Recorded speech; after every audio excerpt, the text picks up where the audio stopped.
You're listening to Nutrition Matters podcast with Paige Smathers, registered dietitian nutritionist. Nutrition Matters podcast explores how to approach food and your body in a whole new way. I interview people who share stories and expertise in rejecting diet culture, making peace with food, and discovering a more positive, realistic, and sustainable approach to health and well-being. I'm Paige Smathers, registered dietitian nutritionist, and owner of Positive Nutrition, an in-person nutrition therapy practice in Salt Lake City, Utah. I offer free resources, including this podcast, a blog, and posts on social media. If you're local to Salt Lake City, check out our services and availability for appointments, and keep your eyes out for in-person groups on mindfulness, intuitive eating, body image resilience, and more. Go to positive-nutrition.com and hit subscribe if you'd like to keep in touch.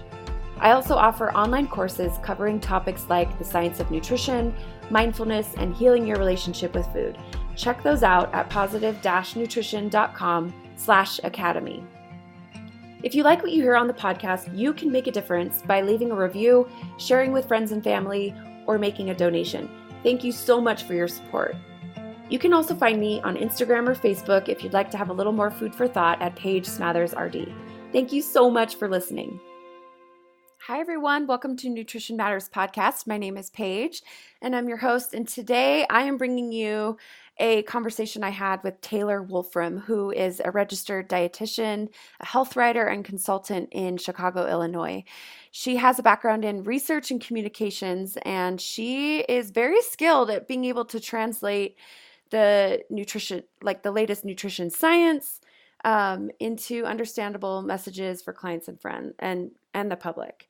She also has expertise in vegan nutrition, and she occupies this awesome, so needed space of being super passionate about ethical veganism, but also utilizes a health at every size approach and is a big believer in body autonomy and respect. And so when I wanted to have a conversation about the intersection of intuitive eating with veganism, I couldn't think of anyone better to discuss this with than Taylor. There are so many sort of confusing messages we get from both communities when it comes to what's right and what's wrong and what we should be doing and what we shouldn't be doing. And our mission in our conversation today with Taylor is just to kind of talk about how someone potentially could find this balance for them, and whether that sends you to one way of doing things or another is less important to us than just having these conversations. So if you don't happen to be someone who is a practicing vegan, I still think that it could be very interesting to listen to this conversation, just to understand friends or family or people in your community better. And also to open your mind to the fact that being vegan doesn't inherently mean that you are fat phobic, or you are against body liberation, or you have issues with health at every size. So you can find a balance here. So in no way, shape, or form are Taylor or I trying to convert or convince you to do one way of eating versus another. Our intention here is just to kind of shed light on this intersection and just kind of explore it a little bit. Please remember that any conversations you hear on this podcast are not intended to be taken as a replacement for individualized treatment from a registered dietitian or a medical team for eating disorders or anything else.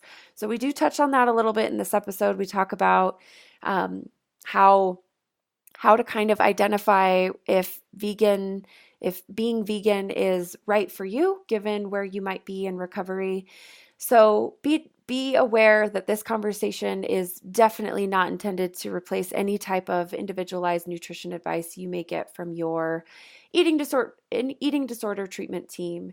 And just remember, a podcast is being put out there to lots and lots of different people, and certain things will resonate and certain things won't, and that is a-okay.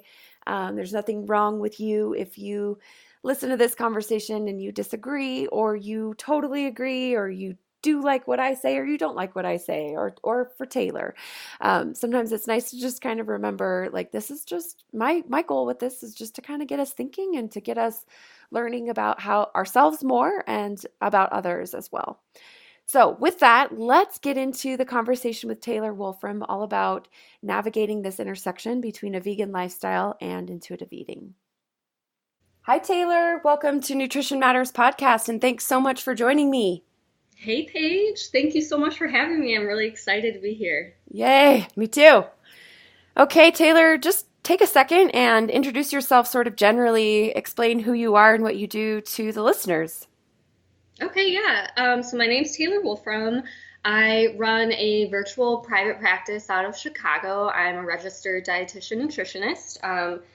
So I focus on intuitive eating. I practice from a health at every size lens. I do a lot of body acceptance work with my clients. I've also been an ethical vegan for over a decade, so I have expertise in plant-based nutrition, so I also help clients with that, although not all of my clients are plant-based and they don't have to be. So yeah, my background I have in research and communication, so I really love, writing and research and digging into the nitty-gritty of nutrition science. Awesome. So, did you go back to school to become a dietitian? Nope, no, I did it pretty traditional route. I have a bachelor's in nutrition. I was pre-med for a few years before switching over to nutrition, but I did like the straight through traditional route of, bachelor's in nutrition, and then my dietetic internship was combined with a master's. Oh, gotcha. Great. Okay, so that's our topic for the day. Part of what you said there in introducing yourself is why we're here and what we're going to be talking about. So, let's just paint the picture for listeners. We want to talk about this sort of, I don't know if the right word is intersection or sort of blending or the nuance. I'm not really exactly sure what we want to call it, but just this space where, and this question that I know that I get a whole lot of, how do I navigate my concern and my values around animals and also my convictions for health at every size and honoring my body and really working to connect to my body's needs, are the two ideas of like intuitive eating and veganism, are they mutually exclusive terms? So that's sort of the structure of our conversation today, is just to explore that and to just kind of see what we can do to maybe answer some people's questions, and maybe even we'll create more questions throughout. I'm sure that's what I love to do. So what else would you like to add to sort of paint the picture about why this topic is important and why people kind of struggle with this intersection? Yeah, I think you did a really great job of introducing it. I think the biggest kind of idea is that nothing is black and white, right? Like there's a lot of gray area, there's a lot of nuance, like you said. There's no such thing as perfection with anything. So I think keeping that in mind throughout, this discussion, and, I like to kind of look at things like, well, how are they more similar than they're different? And since being kind of at the intersection of veganism and health at every size, I've really been able to see a lot of similarities kind of at the foundation of these beliefs and these philosophies, which has helped me kind of explain it to other people. So I think, just keep in mind that everything is gray and, there are more similarities than differences. I love it. And I think another thing I want to say, and I'm sure you'll have thoughts about this too, is in no way, shape, or form are Taylor or I trying to convert anybody to one way or another of eating, right? So don't misconstrue our conversation and exploration about a vegan lifestyle as us trying to convince someone to be vegan or to not be vegan. That's not in my intentions, and I'm sure it's not in yours either. Mm-hmm. Yep. Okay, great. So let's take a minute, Taylor. Will you just define the word vegan? What does that word even mean? Just in case someone's not following that part of our conversation so far. Yep. Yeah, totally. Great idea.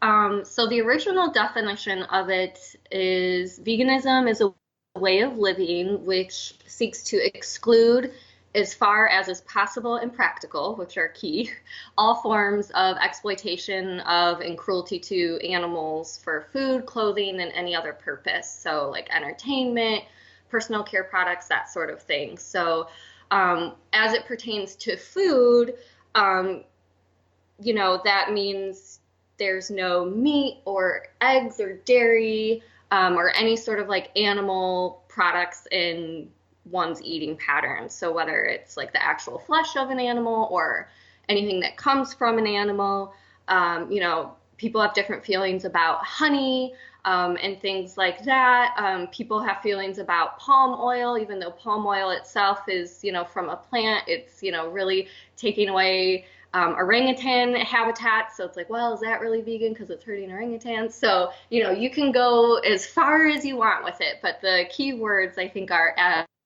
as far as is possible and practical, because like I said, there's no such thing as perfection, and everyone has different resources that are accessible to them, and that's something really important to keep in mind. Yeah, absolutely. And that's such a good point about whatever's possible and or practical, because did I get those words right? Is that what you said? Okay. Yeah, because we tend to get so all or nothing and rigid about this stuff, right? Mm-hmm. Yep. Yeah. Okay, so I'm so interested in you, Taylor, because this sort of okay, so the health at every size space is becoming more of a big deal in the last just few years, right? So I think when any group or group of people sort of storms together, there's these different phases of how norms get established and how people decide what we believe and what we don't believe. And side note, I know that health at every size was started, and fat activism has a whole history before all of this, and I do not mean to discount that. I just think it's becoming a bit more mainstream and talked about, and people on the street, a random person on the street might say, yeah, I've heard of that. I know what that is. So in just the last little bit, I hear leaders or sort of thought leaders or influencers, I don't like that word, but whatever, people who have a voice and a platform in the health at every size space kind of getting a little bit more brave about sharing, like, yeah, there's a lot of nuance to this. Like, I don't necessarily want to be ashamed of the fact that, like, I happen to be a vegan. I happen to be an ethical vegan, and I believe in these ideals as well. And is there room for me here in this space, given the fact that, like, maybe many folks in the health at every size space might be a little bit skeptical of a vegan lifestyle? Do you want to speak to that a little bit and tell me what your kind of experience with that has been? Mm-hmm. Yeah, definitely. So that definitely resonates with me. And in the beginning, I was like a little afraid to speak out about that, because there are some who are outspoken of almost coming towards veganism, assuming like it's automatically restrictive and disordered, and it's mutually exclusive with intuitive eating, right? Which of course isn't the case, but in some cases it can be used as restriction and disorder, and we can get into that. Sure. But I think it's important to know also, like, just coming at it from the framework of how do you integrate your personal beliefs with, intuitive eating and health at every size, and that's not limited to something like veganism. I had interviewed a couple dietitians to write a blog post on how to balance your ethics with intuitive eating. So we talked about veganism, but we also talked about religion, people who might follow specific religious dietary law, if they keep kosher, or if they are Muslim and, don't eat haram foods. And then people who are really concerned about the environment and make food choices based on, their carbon footprint or water footprint or whatever it is. So this isn't limited only to a discussion about animals. And I think in order to make intuitive eating as inclusive as possible, we have to understand that people are going to be bringing their personal beliefs and values into this, and how do we help them integrate that in a way that isn't disordered or restrictive? And it is absolutely possible. But when we automatically shut out that idea, then I think we're turning people away from intuitive eating. Yeah, people that might otherwise really benefit and or make the space better and help us grow and learn, right? So it's a bummer when we again, I think a lot of this stems from this black and white, all or nothing perspective and an inability to see the gray, right? Where it's like, well, wait a minute, maybe it doesn't need to be that vegan lifestyle automatically equals restriction and disorder. Yes, sometimes that does mean that, but it's not always that. And maybe we need to look a little further and be a bit more curious and be a bit more willing to listen and understand. Yep. Cool. Yeah, I think it's fascinating as I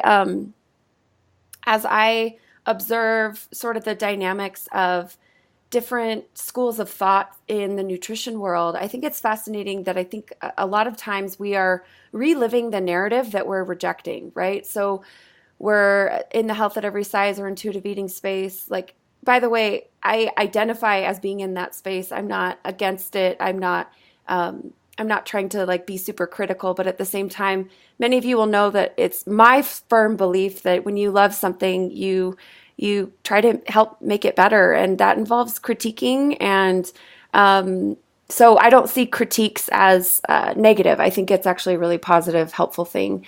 So I see some interesting dynamics of kind of like who's in and who's out, and what do we believe, and who do we want to exclude. And I think sometimes we relive that dieting narrative without even really meaning to in our efforts of rejection, where maybe it doesn't need to be so all or nothing. Maybe it needs to be a bit more nuanced. How do you feel about that? Yeah, I really love that perspective. I think that's really interesting. Like, are we kind of using these thought patterns and mindsets that we're trying to move away from, but they're just manifesting in a different way? And almost maybe treating intuitive eating like it looks one specific way, and if it doesn't look that way, then, you're not doing it right, sort of thing. And I kind of tell people, just because you give yourself permission to eat all foods doesn't mean you have to eat all foods. Yes. Like, yeah. you don't have to eat like everything that another intuitive eating person is eating, or whatever that dietitian is talking about or posting. Like, it can look different for you. So yeah, I just think that being more inclusive and having, more diversity in this space is only going to make it better. Yeah, I love that.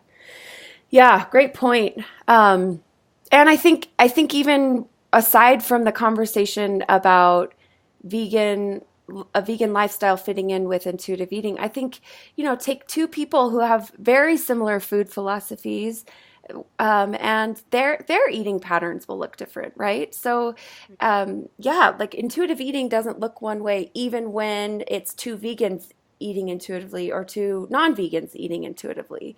So that's something that I think we're still sort of working through when it comes to working on rejecting the diet mentality. Is we continually kind of see it pop up when we're like, oh, what's that person eating? And I need to compare. And how do I measure up? This is an inherently very like intrinsic and individual process. So yeah, I just wanted to set the stage there a little bit and kind of talk about that to sort of help people understand our intentions and kind of where we're coming from with this. Great. Okay. So for you, Taylor, tell us about what came first. So you said you've been an ethical vegan for 10 years. What did you discover intuitive eating and health at every size after that? Or what was the timeline for you? Tell us a little bit about that. Yeah, yep, it came after. So I was an undergrad when I kind of realized that, like I haven't really eaten meat in a while. Like, I don't really like it. Does that mean I'm vegetarian? Like, what does that mean? So then I started looking into it. And, as I was learning more and about like the animal agriculture industry and, what was going on, I was like, this is something that I don't want to contribute to. I love animals, and, this seems like, there's plenty of vegetarian options in the dining hall, and I don't even really love meat anyway, so let's give this a go. And it kind of snowballed from there. My university had like an animal rights group that I joined.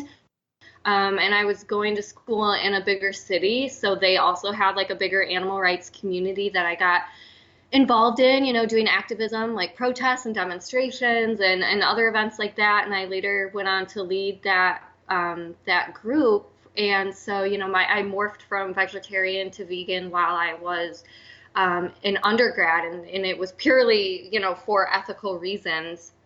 But also during this time, there were certain like plant-based documentaries and books coming out that were using very strong tactics, to convince people that they had to eat a certain way to prevent certain diseases or whatever it was. And I did get caught up in that, and did go through a period of disordered eating myself with that. And so I've kind of experienced both sides in my experience, as a vegan, which I think is interesting.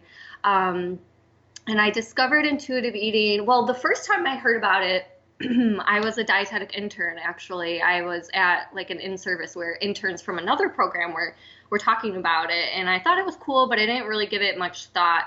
And it probably wasn't until like 2015 that I, actually read the book Intuitive Eating myself and really committed to self-study, watching all the webinars on the ASDA website and, reading all the books, listening to all the podcasts, doing some workshops and things like that, where I really, really dove in and kind of transformed my personal and dietetics philosophies to align with fat acceptance and, truly inclusive healthcare.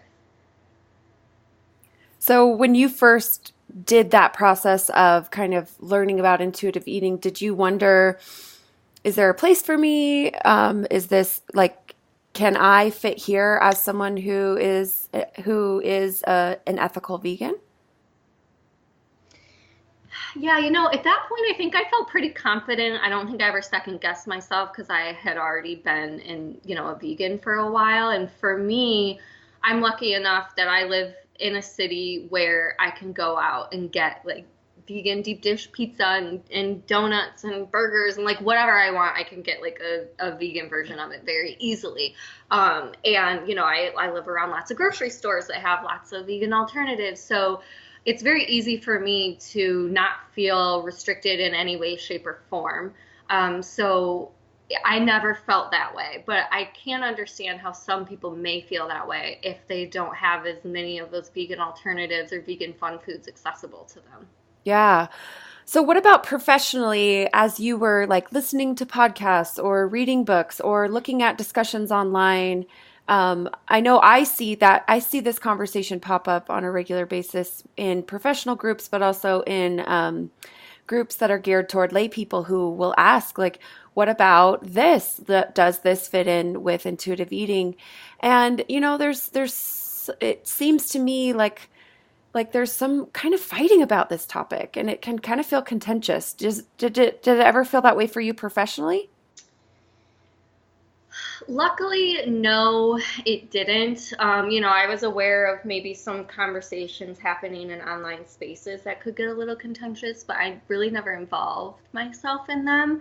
I think for a while I was really only in like the bubble of like intuitive eating and health at every size practitioners, while I was, really in that learning period. But, I think once I came out of that a little bit, I didn't really ever feel challenged by anyone else, I guess you could say. I felt like, I knew the science, I knew, kind of like the ethical part of it, and, how we want to treat our patients and clients. And I felt really secure in that. And I never felt personally, attacked or challenged. But I've also haven't worked, traditional dietetics. Like I'm not like on a team with other dietitians who think otherwise. Like I have a private practice where it's just me. And I recently left, an office job where I was the only dietitian on my team there. So luckily, I think I was a little protected from that. Oh, that's great. Yeah. So what are you've already hit on one, but what are some difficulties people might run into when trying to sort of navigate this intersection of intuitive eating and veganism? I'm really interested to sort of hear your perspective on what if someone is a vegan initially and then learns about intuitive eating? And or what about if someone is really excited about intuitive eating and really dove in and then sort of finds themselves at a place where they're looking at their values and their ethical concerns around animals? I'd be really interested to hear kind of what do you see as some of the most common struggles to find the balance there? Yeah, unfortunately, there's a lot of problematic content within the vegan space. And I think I'll pause right here to kind of differentiate with what I mean when I say like vegan. So I'm meaning like ethical veganism. It's not just about food, it goes throughout your whole lifestyle. Like, you try not to buy leather or wool or silk, and you don't go to zoos or circuses, and you don't buy like shampoo that's been tested on animals. So that's what I mean when I say vegan or ethical vegan. And then there's kind of like this other camp of plant-based folks who are motivated almost entirely by health. So they think that, getting rid of all animal products from their eating pattern is going to, help them prevent or reverse disease or help them live longer or whatnot. So unfortunately, those get very blended because sometimes the way they eat, like it's easier to say like, oh, you don't eat animal products. Like I'm just going to kind of think of you all as the same. Whereas in reality, I think the two look very different. Like I said, because there are so many vegan alternatives and fun foods out there these days that, one can eat. But then there are some people who eat quote unquote plant-based who look down on those, like no processed food, whatever it is. So the problem comes from there being a lot of that plant-based rhetoric if someone is looking for information on veganism on the internet, for instance. You'll run into a lot of problematic plant-based content that is very diety, that does have a lot of, fat phobia in it. There is a lot of healthism in there. So, there are just a handful of resources that I recommend to people. But other than that, I'm like, please put your blinders up when you're in the online space. Like, don't go down like the Google rabbit hole sort of thing. Like, just trust me, just stick to these resources. Because as you know, in the beginning, like, it can be very triggering when you're constantly seeing all these, health claims and diet advice. And unfortunately, that's just everywhere in the plant-based community. So I'd say for someone who's just jumping into it, that is the most challenging thing because there are so many sensational claims out there of, you have to eat this way to be the healthiest. And I think that's even stronger in the plant-based community. And the truth is, that's just not, that's just not accurate. Yeah, that's such a good point. I love the way you discuss that, the idea of like the differentiation between different camps within maybe this larger category of people we sometimes all lump together. And it's really important to recognize like there's issues within the vegan community that are similar to outside of it, of like sensational claims and healthism and all of this stuff, but maybe I think even almost to a higher extent, like a more so. Yeah, there's a lot of shaming, like, well, if you don't appear to be fit and healthy or whatever it is, fit this certain physical standard, then, you're not being a good role model for the movement, or you're not helping animals, or you're not helping attract other vegans because you're making it look unhealthy. Oh my which gosh, is that is so horrific, of course. that's And there so are people. culty and Yeah. weird. I hate that. Oh my gosh.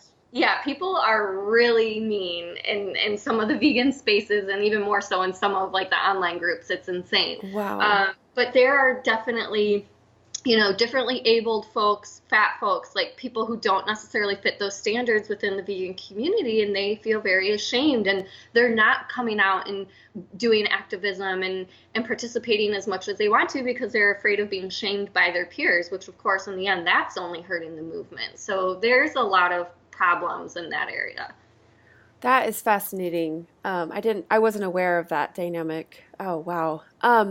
What about just from a nutrition perspective? You mentioned earlier that you are really happy to live in a big city and to have so many options accessible to you. And you are very aware and value not feeling restricted. That's a big part of your approach to food. So I'm wondering, for someone who's maybe newer or dipping their toes into this, what are some things to be aware of from like that deprivation or restrictive sort of feelings with vegan, like living a vegan lifestyle? How does someone navigate feelings of restriction if that comes up for them? Yeah, so we really dig into, like, say I have a client who I'm navigating this with, and I kind of outlined those two different camps in the beginning, but a lot of times it does overlap for people. They may get into it for ethics and then start hearing more of like the health stuff and they care about that, or they might get into it for health and then start learning about the animal abuse stuff, and so they start caring about that. So it's not to say that you only care about one thing or the other. So and it's almost impossible to avoid those crazy health claims and a lot of the dieting nonsense.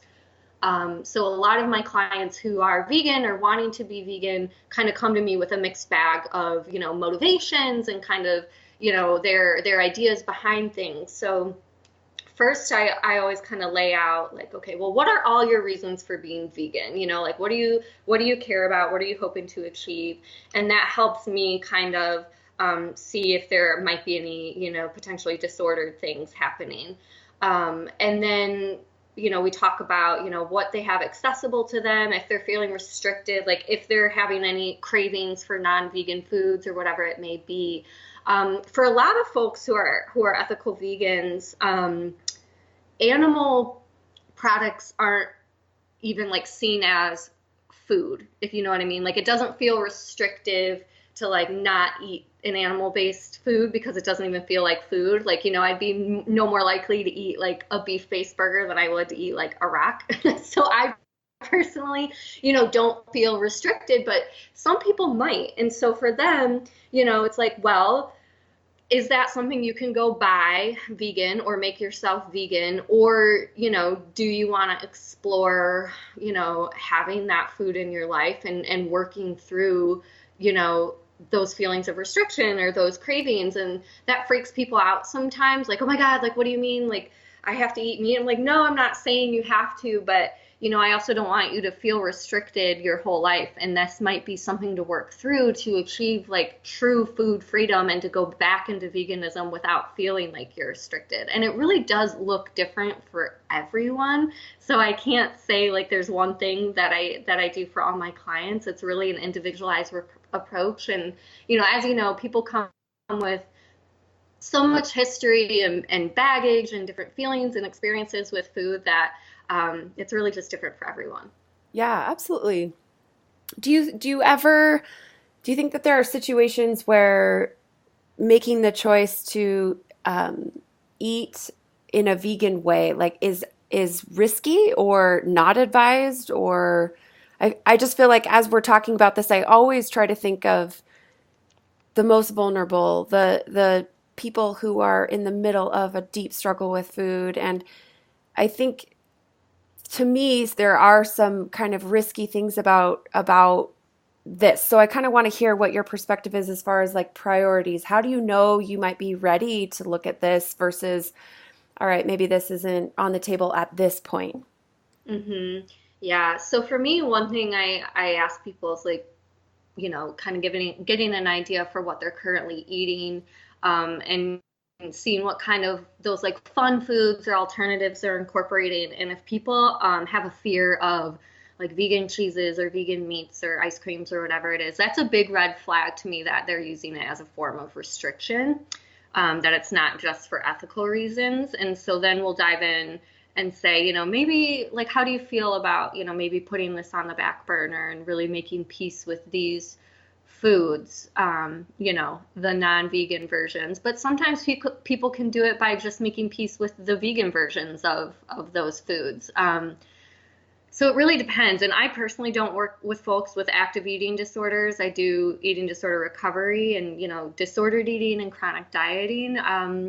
So I know that's a little bit different for folks with active eating disorders. But I also know that a lot of residential eating disorder facilities won't allow ethical vegans to, abstain from animal foods, which is pretty problematic and kind of turns away certain people from treatment. I did hear that one program is creating a vegan menu, but I personally don't have experience in that area, so I don't want to speak to it too much, but I know obviously there's a lot more nuance, with the more acute the situation is.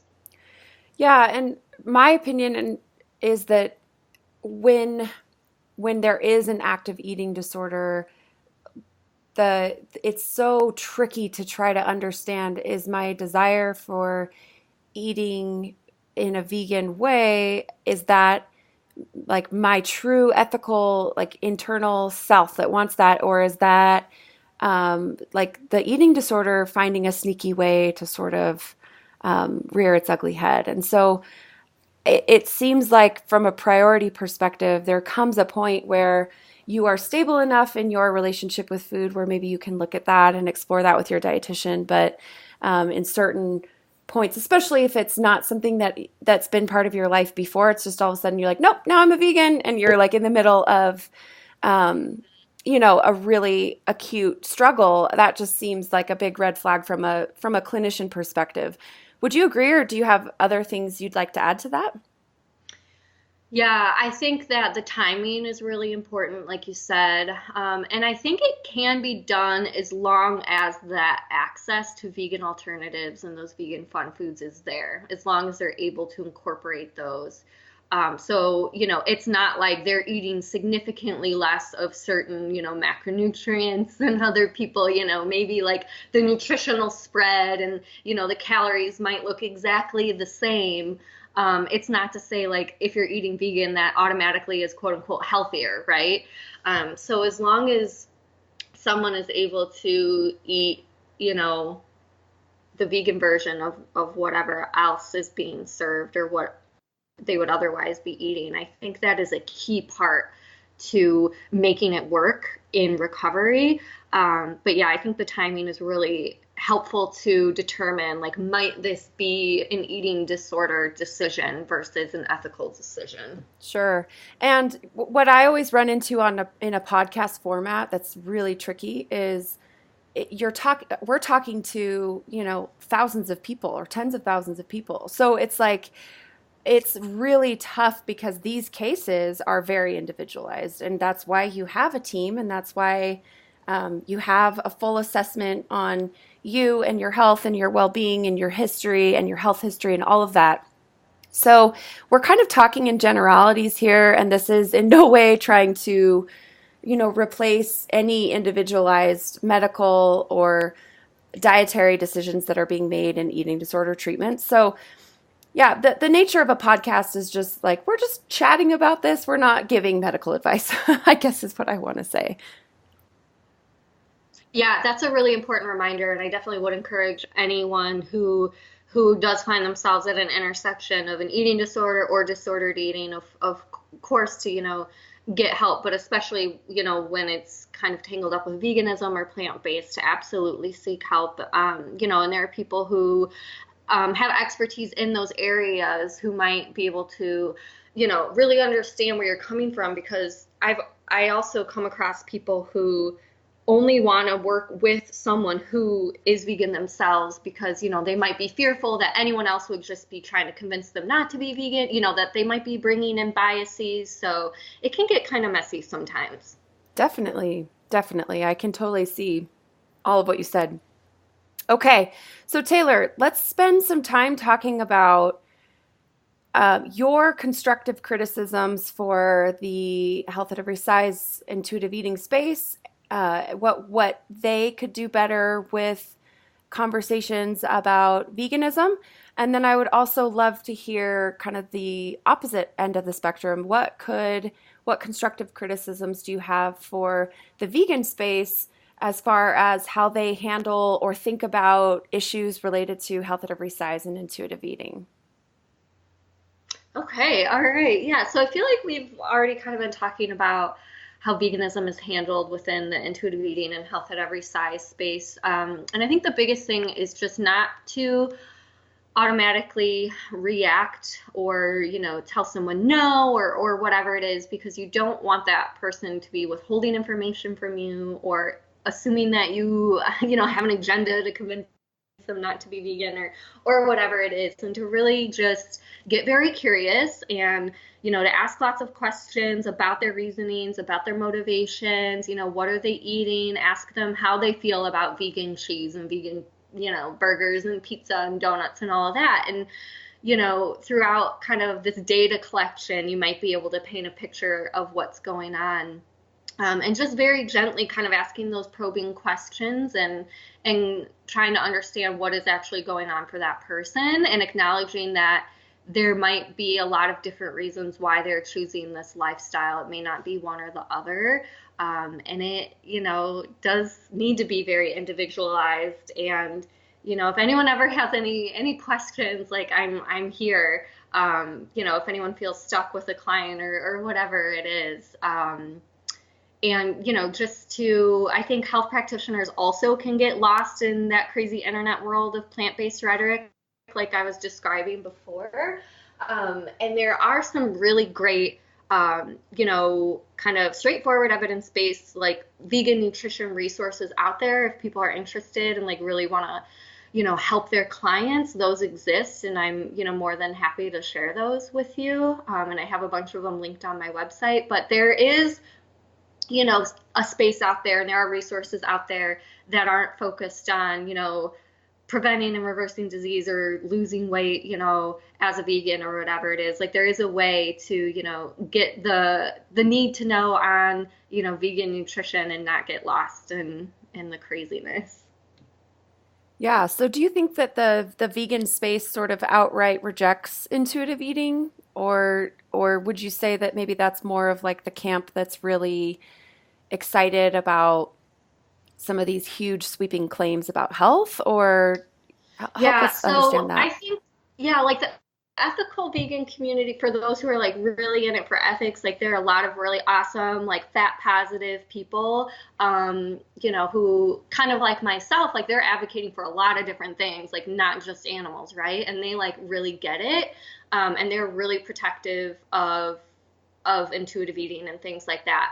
But it's more of that like plant-based space that I see tons of orthorexia, and see there being like no room for quote unquote processed foods or fun foods or whatever it is. And there's lots of fear there of, how we eat, and our every single eating decision might, it's either contributing to disease or not. And, there's a lot of black and white thinking there.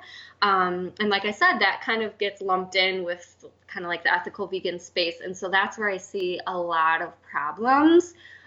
There's just really a lot of misguided beliefs out there and a lot of misinformation about health, and kind of like we see in the general world of, how strongly is body size and body weight associated with health outcomes, how strongly are our food choices associated with health outcomes. Like, let's look at social determinants of health and everything else. And I think that is a conversation that's not really being had there.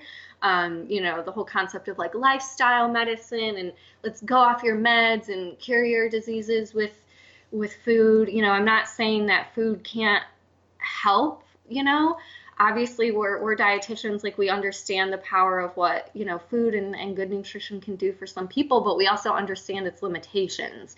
And I think that is missing in that space. Yeah, that's really true to what I've seen as well. I'm interested to know, what would you say to someone who their ethical heart just really loves the idea of a vegan lifestyle, but on a practical level, it just does not feel doable for whatever reason. Maybe that's socioeconomic status, or maybe that's what's accessible or available in their home, or maybe other reasons. I would just be really interested to know, how does someone handle maybe things that don't line up perfectly for them? Mm-hmm. Yeah, I love this question, because not everyone does have, really great resources. And so I think coming at it from a point of having grace with yourself and asking, what can I do with what I have? And understanding that veganism isn't just about food. So say for some reason that you do need to incorporate some animal foods into your eating style, you need to do that for you. And I always tell people, like, your health comes first, and that includes your mental health. And if they're very motivated by helping animals, I always like to say, like, in order to do the most you can for animals for the longest time possible, like, you have to make sure that you're in good health. So sometimes it helps to kind of use that as a motivator to thinking about the long-term picture and making sure that they're stable.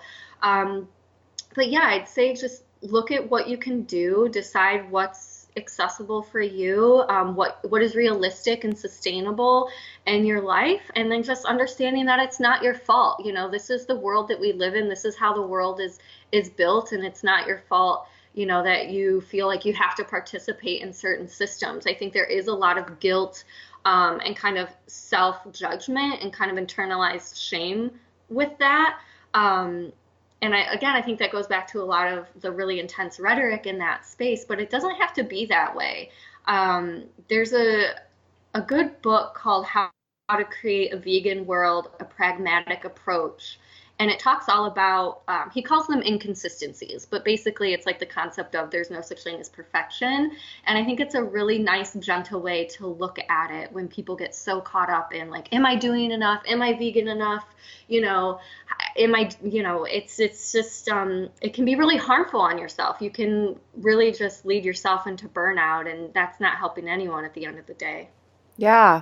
So is there such a thing as being vegan-ish, like where you enjoy vegan meals when they're, or plant-based meals when they're sort of in your control and when you're the one cooking, but when you go out with friends or when life happens, you don't beat yourself up about eating some salmon with dinner or something like that? Is there room for that?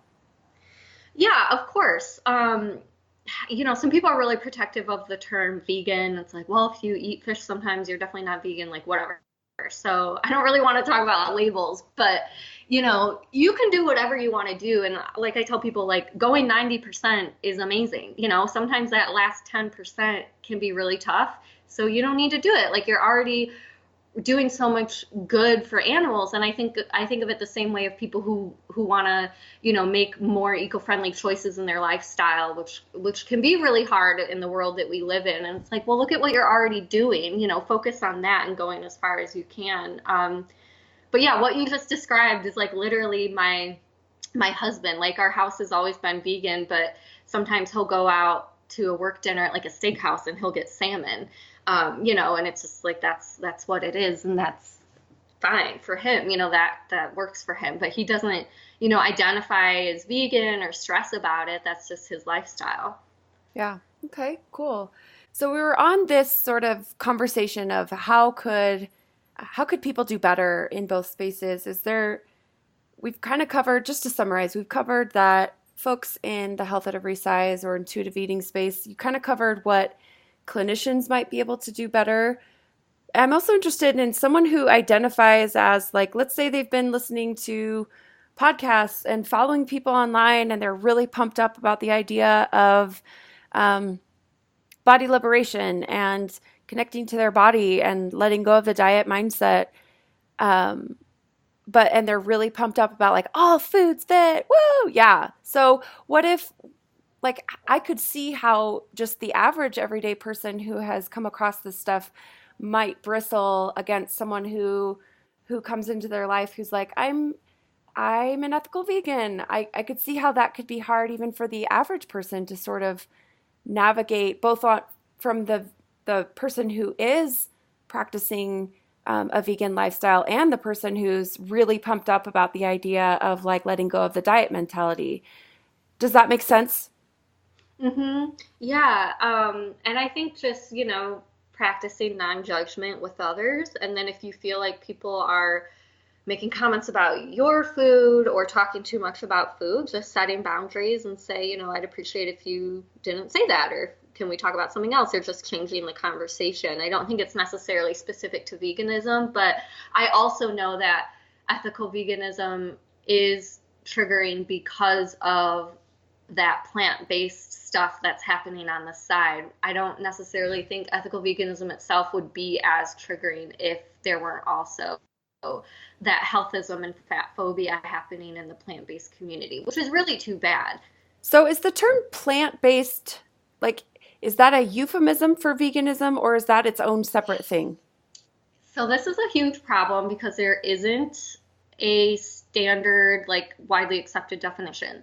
Some folks mean it to be what's called whole foods plant-based, where it is very restrictive. Some, even restrict like oil and salt and things like that. So it's very like no processed foods, no vegan meat or cheese alternatives, anything like that. Like it's literally just like fruits, veggies, whole grains, and beans and nuts and seeds. Some folks use plant-based as like, yeah, most of what I eat is plants. But that's kind of problematic because that's like most people, like you could even look at my plate or like the dietary guidelines and say that's like technically plant-based, like most of it is like plant foods. So that's been a problem like within different spaces, like even within like the academies, like vegetarian nutrition, DPG, like, can we claim that term? Can we define that term? What does it mean? Different groups and different spaces are meaning different things. So I kind of look at it as, one need not exclude all animal foods to enjoy good physical health, that there's just no research to support that. There's plenty of research to support, eating a lot of plant foods and good physical health outcomes, but that doesn't mean that you can't also eat animal foods with it. So when I see that someone is eating zero animal foods, all for health, that kind of sends a red flag for me that there's some disorder going on. Because that's just not necessary. So in my eyes, it's kind of like ethics is really like the only true reason why you would get rid of absolutely all animal products. Does that make sense? That does. Yeah. So I hear these terms thrown around, and I think that you're right. There's no clear language. I think it seems to me, this is my uneducated perspective, but seems to me that the term vegan for some maybe has connotations that they didn't want to associate with, and then it was like, I'm going to use this term plant-based, and then it's like, does it mean the same thing, does it not, or is this just a new kind of more politically correct? I don't even know. It's just it's tough to navigate when you are just kind of on the outside watching, like, what is all this, what's going on here, That's a really good point that you brought up of maybe not wanting to associate with the term vegan. I think a lot of, even like in the ethical space, some people might gear towards plant-based just because sometimes the term vegan might be associated with like very militant kind of activists and that sort of thing. So people don't want to associate that, or it turns people away, or it sounds very, very extreme. I'm kind of the opinion of like, I want to reclaim it, kind of like how people want to reclaim Sure. the word fat, and it's not like a derogatory term, or it's not a mean term. I'm just describing my body, like, yeah, I'm fat. So, and, because I have been an ethical vegan for over a decade, I'm like, what, I'm going to use this term. And I also want to show people that you can be an ethical vegan and not be quote unquote extreme. Like you can still, live by your values and live by your ethics and be a kind, compassionate, open-minded person. I love it. This has been so helpful for me to understand these different terms and to understand your perspective on all of this. This is so enlightening. Do you have anything else to add about that question of like, what can each space do a little bit better to be more welcoming, or do you think we've kind of covered that? Yeah, I mean, I think just generally just being less judgmental, trying to quiet your initial reactions and just, listen a little bit more and maybe ask some of those gentle probing questions and try to, put a lid on any preconceived notions that you have. But I think it's much more problematic within the vegan and plant-based space. There's a ton of work that needs to be done. And I was really excited because I got invited to speak at a plant-based health conference next year on weight stigma and fat shaming. I was like, yes, like they Oh, that's reached out to awesome. me, so like they know that it's an issue, and it's mostly physicians there. So I'm a little nervous, but I'm really excited because it's so desperately needed in that space. So the change is coming, but there's a ton of work to be done, that's for sure. I'm super interested about that, Taylor. I saw the other day you met with a local vegan provider, And I just wonder, I mean, it's already very countercultural to be in like the health at every size space. As a dietitian, people are like, it throws them off when they find out that you're not the food police and that you're, when they find out what you do and don't do as a health at every size dietitian, people sometimes are surprised. So then I think about you and I think about adding on the layer of the label and the layer of a vegan lifestyle, someone who practices ethical veganism. And I wonder, as you connect with other providers, are they just shocked that you're like, no, like I'm fat positive and I am, I'm not a healthist. So tell us about what that's like for you. Yeah. So I'd say, like, for instance, that meeting you brought up, I was really excited about it. It's a vegan family medicine physician in my city who, wanted to meet and talk about referrals. So I was really jazzed about that. And I could tell by some of the things they were saying that they were among like that kind of Whole Foods plant-based crowd, making kind of snide comments about quote unquote vegan junk food and processed food. And, I was asking them what sorts of resources they share with clients and, what resources they use to learn about vegan nutrition. And they were ones that I would consider pretty problematic. So I had a good idea of where they were coming from. So I wanted to, not necessarily scare them away. So, I explained about intuitive eating and helping, people not have food rules and dieting and all of that stuff and finding these, fun, enjoyable, behaviors that are going to help them feel healthy and energized and that sort of thing. And they were like nodding along, like, yeah, yeah, yeah. So, I wasn't coming at it kind of in an argumentative way. And I was very upfront with them and like, gave them my business cards, which talk about intuitive eating and stuff. So it's very clear what I do, but that may have been their first introduction to what intuitive eating even is. Right. And we need to give people that space, right? To kind of not necessarily know right away.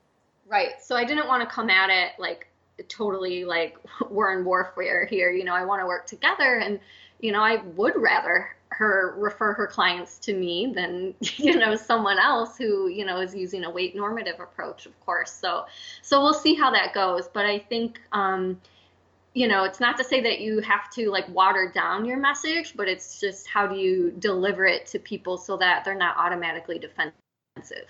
Oh, I totally agree. And yeah, I just think I know for myself, like it is so challenging to be in this space. It's so confusing for people when I try to explain what I do, people look at me like I'm crazy. And then I just think about you, these added layers that you must just, I'm pretty used to it at this point. I'm sure you are too. It's just part of your job to kind of gently educate and let people know what you do and don't do and like be okay with the fact that that won't resonate with everyone. And or like you said, it might be their very first exposure to a very like different paradigm around food and bodies. And so props to you. I think it's so necessary and so powerful that you're occupying this tricky space. Good for you. Thank you. Yeah, I will say that it was pretty lonely at first. I felt like I was too vegan for the HAES community and then too HAES for the vegan community. And I'm kind of have this like double layer of like these countercultural beliefs and like, I'm just like too different or too progressive or like whatever it is. But, there are a handful of other vegan RDNs who practice from an IE and HAES perspective.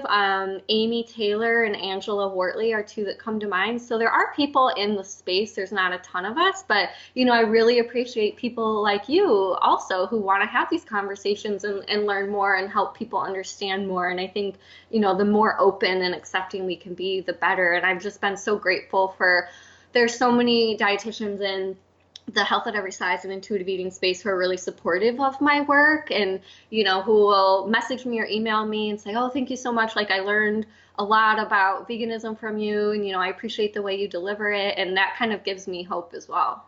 Absolutely. I agree. I have learned a lot from you and I do appreciate what you do. And you're very fun to follow and you're just a ray of sunshine. I enjoy it so much. Thank you. So Taylor, I know you've already kind of alluded to this, but I'd love, even if it's repeating a little bit, I'd love for you to just kind of speak to what you see as your professional mission What are you trying to do? What kind of niche do you fill? Yeah, so I think for me, like my philosophy is all about compassion, compassion for ourselves as well as others, including like our fellow earthlings, all the other animals that we inhabit this planet with. And self-compassion is something that so many of my clients struggle with, and helping them realize it's okay to prioritize themselves and establish meaningful and enjoyable self-care routines. Like that's super fulfilling for me, especially with women. They often take on the caretaker role of everyone else in their life. So, how can they take on the caretaker role for themselves? Like many people are just filled with self-judgment and they don't believe they deserve the love and care that they give to others. And so helping people understand that they do, and what does that look like, and how can we create, these fun and healthy behaviors. Oh, that's beautiful. And that totally resonates with my professional values too. And I think it is so needed. I wish that self-compassion was taught in schools, because Yes. It's a skill that we can develop, and it's not necessarily something that even like adults know how to do. But if we could learn it as children, it could be sort of more second nature than learning it in our 40s or whatever it might be. So Taylor, thanks so much for joining me. I really appreciate you explaining all of this and being so patient with my questions. Where can people find you and follow along with you? Talk about that for a second. Yeah, thank you so much, Paige. I really appreciate, having the opportunity to answer these questions, and you had really awesome questions, and it's always a fun conversation. People can find me on my website, taylorwolfram.com. And then on social media, I'm Taylor Wolfram RD on like Instagram, Twitter, Facebook. I'm probably most active on Instagram, I'd say. Okay. Awesome. Well, is there anything else you want to share, or did we cover what you wanted to cover? Yeah, I think if there's anyone who is, vegan or vegan curious and how that intersects with intuitive eating, I do have like a little freebie for, kind of how to get started with intuitive eating specifically for vegans on my website. I have just a general one for non-vegans, but there isn't a lot of content out there in the world that kind of covers both. So if people are looking for a place to start, that's on my website. And I also have a resources section that has links to those vegan resources that I'd recommend that aren't necessarily going to throw you into like body shaming or dieting. Awesome. Yay. That's so great. Well, thanks so much again, Taylor. It was so nice chatting with you today. Thank you, Paige. You as well. Well, I sincerely hope you've enjoyed this conversation. If you haven't already, please go ahead and leave a review on iTunes. Thanks again so much for listening, and we'll see you soon for another episode.